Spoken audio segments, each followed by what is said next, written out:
તો જય માતાજી મિત્રો, જો આજે આપણે સવારમાં બાપુજી સુરતથી આવી ગયા હતા, તો સામાન થોડોક લેવાથી ગોઠવવાનો હતો. પછી આપણે મંદિરે જવા તરફ નીકળી ગયા. અને જો આમાં પ્લોટમાં બધા છોકરા ક્રિકેટ રમતા હતા. પછી આપણે મંદિર જવા તરફ ગયા. જો આવી ગયો આપણે હનુમાન દાદાનું મંદિર, મહાદેવનું હનુમાન દાદાનું. પછી આપણે દર્શન કરવાના હતા, તો આપણે ઘડીક વારને આપણે આમ ઊભા રહ્યા. પછી આજુબાજુના નજારા જોતા હતા. ત્યાં તો પછી આમ જો પક્ષીઓનો કલબલ કરવાનો અવાજ આવી ગયો. ને આ અવાજ જો તમારે માણવો હોય તો આવા તમને સિટીમાં નહીં મળે. આના માટે તો તમારે ગામડે જવું પડશે. આ જે મસ્ત મજાનો અવાજ હોય પક્ષીઓનો, સનેડાનો, વાહનોનો. પછી આપણે દર્શન કરવા હતા મહાદેવના, તો આપણે દર્શન કરી લીધા. અને આપણે જો દર્શન કરવી છે તમે દર્શન કરી લેજો. અને આપણે પહેલાં મહાદેવના દર્શન કર્યા.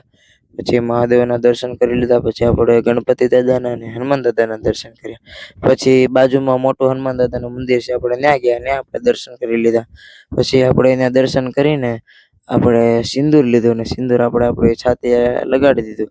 કેમ કે આપણે પહેલાંના વડીલો એમ કે આપણે બીક લાગતી તે હનુમાન દાદાનું સિંદૂર આપણે લગાવી છાતી, તો આપણે બીક ન લાગે. પછી આપણે નાસ્તો બેહી ગયા.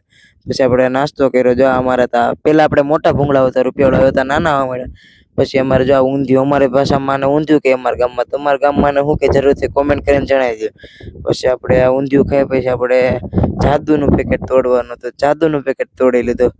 જાદુનું પેકેટ તોડીને જાદુ ખાધું. અને આ પહેલાં તો અલગ પ્રકારના આવતા, હવે આમ અલગ મળવા મળ્યા જાદુ. પછી જાદુને એવું ખાય ને પછી આપણે ને આજુબાજુના દ્રશ્યો જોયા. પછી આ બધા જે ખાલી બાકડા છે, અત્યારે તો સવારનો ઠંડો સમય છે એટલે વડીલો ખેતર ગયા હોય.